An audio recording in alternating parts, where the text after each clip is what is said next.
Pemirsa, kembali berjumpa. Ini saya coba-coba gantian dengan Bang Karni lagi nih. Bung Rocky, banyak yang masih kangen dengan Bang Karni karena setelah menghilang gitu, orang berharap muncul format yang baru di YouTube, tapi sekarang belum muncul. Tapi kita akan nanti kita ngobrol soal kebebasan pers itu. Tapi yang jelas ada persoalan kebebasan berekspresi. Kemarin aksi 18-12 gitu kelihatannya berhasil, untuk di Jakarta berhasil diblok oleh aparat keamanan dengan dalih COVID nih. Jadi COVID menjadi senjata baru dalam membungkam kebebasan berekspresi. Ya, sekedar mengingatkan bahwa era yang disebut demokrasi sudah sedang berakhir. Dan itu adalah keterangan dari dunia internasional dalam mengamati Indonesia itu. Jadi tidak mengherankan bila akhirnya seluruh fasilitas yang disediakan oleh demokrasi, yaitu pers, pikiran bebas, ekspresi di demonstrasi, itu akhirnya harus dimusuhi. Jadi jelas bahwa satu paket itu mulai dari hacking segala macam akun sosial sejak pemilu kemarin berlanjut, dan akhirnya ujungnya adalah penutupan ILC yang semua orang paham bahwa itu adalah aktivitas tidak resmi dari kekuasaan.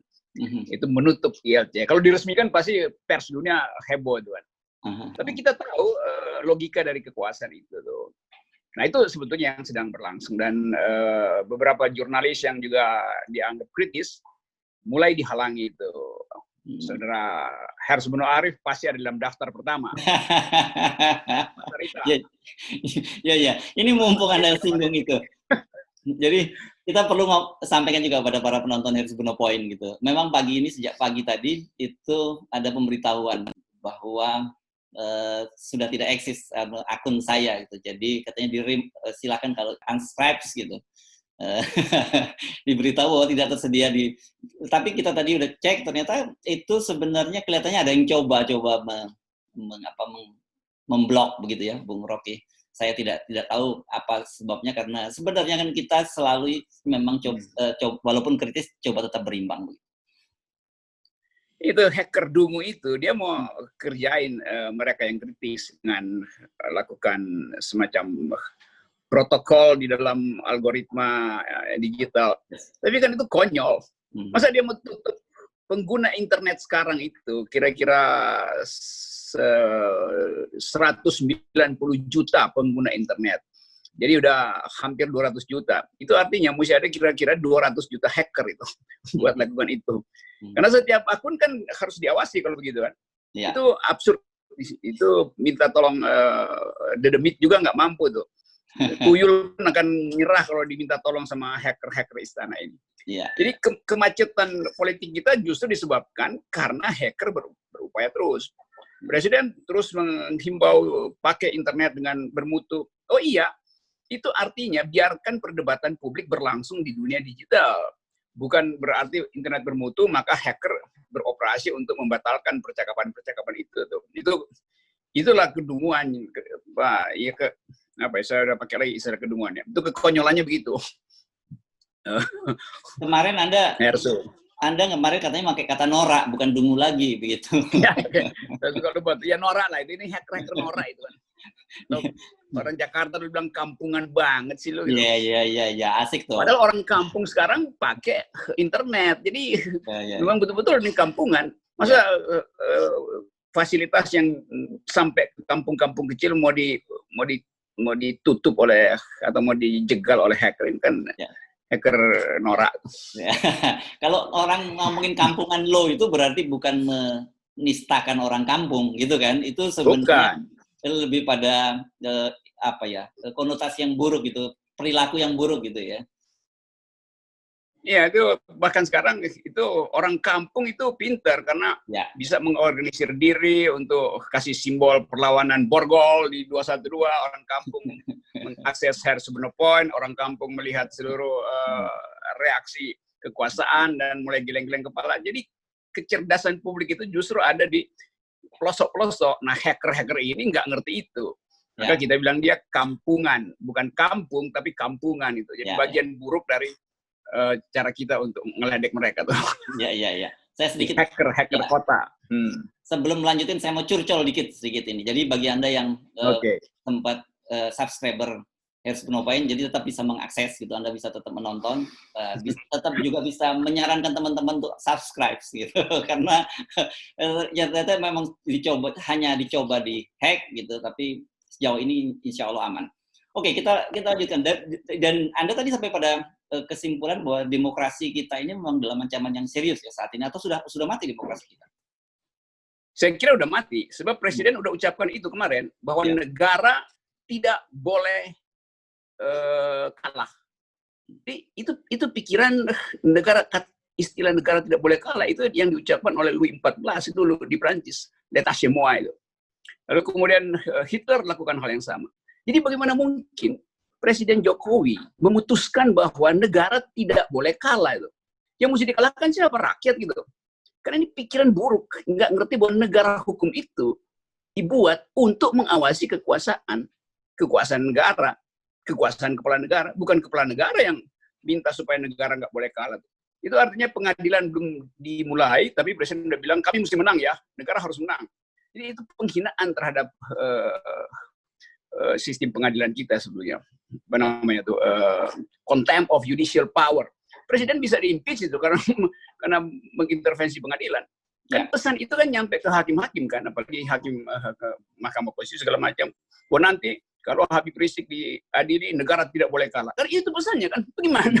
Itu intervensi kekuasaan itu noraknya juga itu istana, itu cara berpikir. Ya, udah mulai terbiasa Anda menggunakan kata norak ini. Tapi kurang khas Anda ini. Memang mesti dipikirkan lagi, ada cari yang baru itu. Nah, kalau tanda-tanda ini kan sebenarnya kita sudah melihat sudah cukup lama ya, Bu Rocky, ketika beliau menyanyikan lagu Saya Pancasila, Saya Indonesia begitu ya. Itu kan ada semacam personifikasi bahwa Pancasila dan Indonesia itu pada diri seorang presiden atau pada diri seorang Jokowi, dan orang juga melihat itu tanda-tanda yang tadi itu. Artinya presiden nggak paham lagi apa yang disebut personalisasi kekuasaan atau bahkan personifikasi kekuasaan. Jadi betul-betul ini mungkin beliau memang nggak pernah membaca sejarah konstitusi, tidak belajar tentang konflik politik dunia, tidak paham tentang legal philosophy. Tapi di sekitar dia itu banyak PhD. Itu artinya bodoh juga sebetulnya, alias norak, atau dengan kata lain dungu istana itu. Karena bagaimana mungkin ucapan presiden itu muncul ke publik lalu internasional juga ngakak-ngakak. Negara tidak boleh kalah. Artinya negara harus menang terus. Jadi negara dibawa ke pengadilan, negara nggak boleh kalah gitu. Kan negara itu kan bagian di dalam proses hukum itu. Dia bahkan bisa diadili. Negara itu bisa diadili melalui pejabat-pejabatnya. Presiden nggak mau diadili berarti kan kalau bilang negara nggak boleh kalah. Artinya rakyat yang harus dikalahkan itu. Karena ini kekacauannya. Jadi sekali lagi ini sinyal yang memperlihatkan bahwa ketidakmampuan berpikir itu selalu menghasilkan kecemasan pada publik. Kita bukan cemas pada kekerasan justru, tapi kita cemas ini orang nanti nggak bisa berpikir, dan akibat dari nggak bisa berpikir itu yang disebut dulu oleh Hannah Arendt sebagai kedangkalan dari kejahatan itu, banality of evil itu. Waktu Hannah Arendt mengulas sambil mereportasi pengadilan Eichmann di Yerusalem, dia sebutkan itu bahwa ini anggota-anggota Nazi ini nggak bahkan sangat dangkal sehingga dia tidak tahu beda antara menghormati manusia dan menjalankan tugas untuk melenyapkan manusia. Kan itu standar berpikir internasional sekarang. Dan itu sekarang yang sedang diamati di Indonesia dalam bentuk yang mungkin tidak sedahsyat itu. Tetapi paradigmanya begitu. Paradigmanya adalah negara tidak boleh gagal. Negara tidak boleh kalah itu. Jadi negara harus mengalahkan warga negara. Lalu negara itu ada karena ada warga negara. Ini sistem berpikirnya ada yang kena virus tuh di istana. Ya, kemarin kita bicara tentang namanya virus norak. Oh, virus norak ya.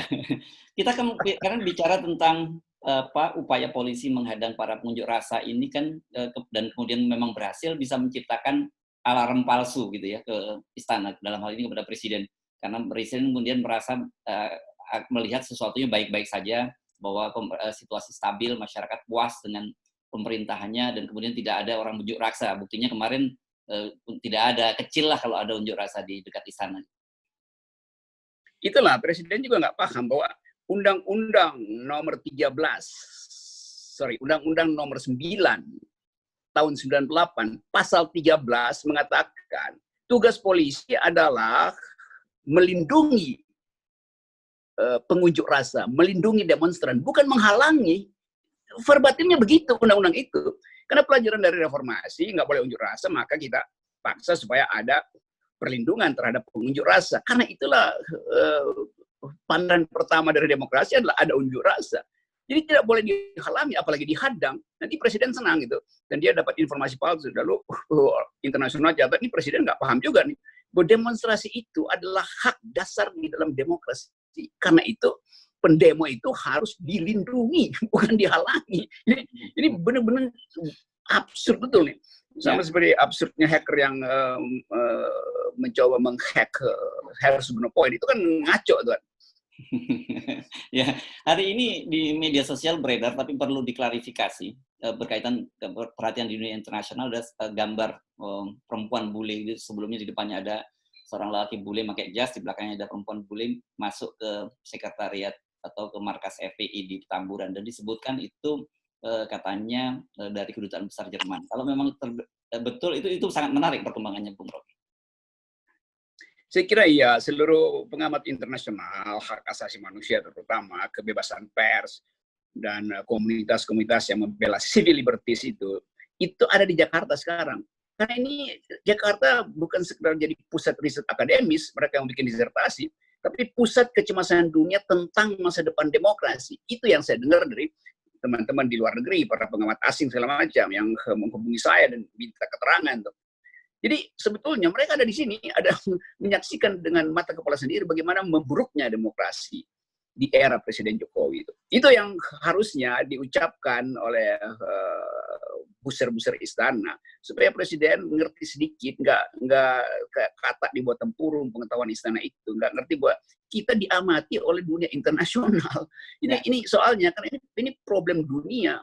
Termasuk cara penanganan COVID yang buruk, yang mengakibatkan kerentanan berlanjut-lanjut, dan itu mengganggu sistem kesehatan dunia. Itu semua.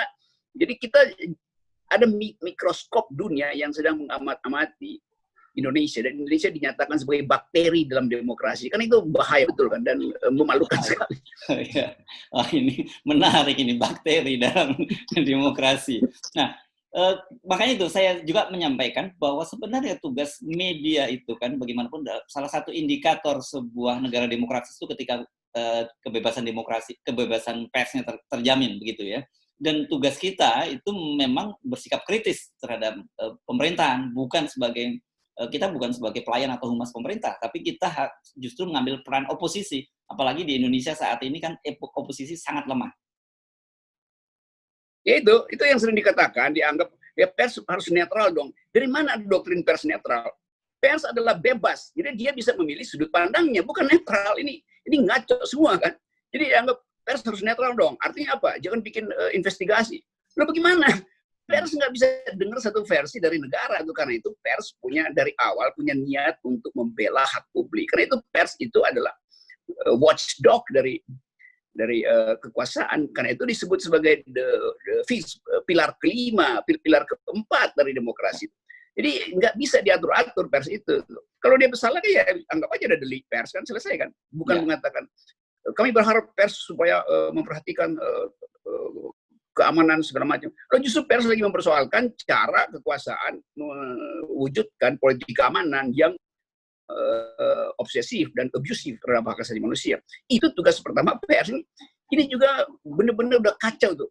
Istana itu udah betul-betul noraknya norak itu. Karena panik gitu. Ya, tapi saya kira kita bisa menggunakan channel ini untuk mengingatkan istana bahwa ada alarm palsu. Karena kalau toh kemarin mereka berhasil membendung unjuk rasa di pusat di Jakarta, tetapi di daerah-daerah gitu, saya lihat juga seperti daerah di Tasikmalaya, di Madura, di mana beberapa tempat itu unjuk rasa kemarin luar biasa besar, dan tuntutannya sama, mempersoalkan soal kemanusiaan, tragedi kemanusiaan. Ada 6 anak muda yang terbunuh di di pinggir jalan tol, dan sampai sekarang pemerintah sikapnya masih belum jelas. Ya, karena istana selalu tetap menganggap bahwa FPI itu adalah buruk, FPI adalah musuh negara itu. ada wartawan tanya ke saya, apa pendapat saya? Saya bilang, memang saya juga berpendapat itu buruk dan berbahaya. Kapan? Yaitu 10 tahun lalu. Bahkan saya kasih pidato kebudayaan di tim, mengatakan bahwa ini bahaya betul nih organisasi ini. Iya, tapi kemudian FPI secara gradual, secara evolusionis berubah gitu. Yang nggak berubah cara pandang negara terhadap FPI, itu yang nggak berubah. Cara pandang beberapa institusi riset terhadap FPI, itu yang nggak berubah. Kalau FPI sendiri berubah, ini tolol bener ya. Lalu dianggap saya membela FPI yang saya memusuhi FPI dulu. Sekarang kita mau dudukkan FPI sebagai pelaku di dalam upaya menuntut keadilan. Jadi kita mesti lakukan tugas-tugas itu, tugas untuk menyetarakan hak warga negara kan itu kan. FPI itu warga negara, bukan kriminal. Kalau kriminal udah di penjara semua dong, kenapa nggak ditangkap? Ya, saya kira kita akan seperti apapun kita akan terus menyuarakan kepentingan publik, menyuarakan soal kebebasan dalam negara yang demokrasi, karena ini kita bukan berpikir tentang hanya kita sendiri, tapi kita berpikir tentang mewariskan sesuatu nilai-nilai demokrasi pada anak dan cucu kita di masa depan, Bung Rocky. Nah, itu quotation yang bijak, karena hanya dengan cara mendidik rakyat untuk percaya pada demokrasi, maka ada masa depan dijanjikan buat anak cucu kita tuh. Walaupun saya nggak punya anak, nggak punya cucu. Sorry, saya nggak bermaksud menyinggung Anda secara personal. Tapi kita mesti anggap bahwa itu adalah istilah generik. Itu generasi baru adalah pemilik hak pertama dari negeri ini. Karena itu mereka harus hidup di dalam nafas jernih demokrasi itu. Ya. Oke, Herzl Benoari. Ya, tapi saya perlu mengingatkan Anda gitu, kalau dalam alam Islam itu yang disebut anak itu bukan hanya anak secara biologis, Bung Rocky. Anak angkat, anak didik, anak-anak pemikiran Anda itu juga anak Anda yang bisa mendoakan untuk Anda gitu. Jadi, bayangkan ini murid Anda melalui Rocky Gerung Official ini kan banyak betul mahasiswa Anda yang menunggu Anda setiap hari itu banyak betul. Jadi jangan terlalu sensi ya kalau saya bicara soal anak cucu gitu. Iya, terima kasih sudah diingatkan, dan ternyata anak cucu saya lebih banyak dari anak cucu Herzl Benoari. Nah, itu pasti. Terima kasih, Bung Rocky. Bye. Oke, bye.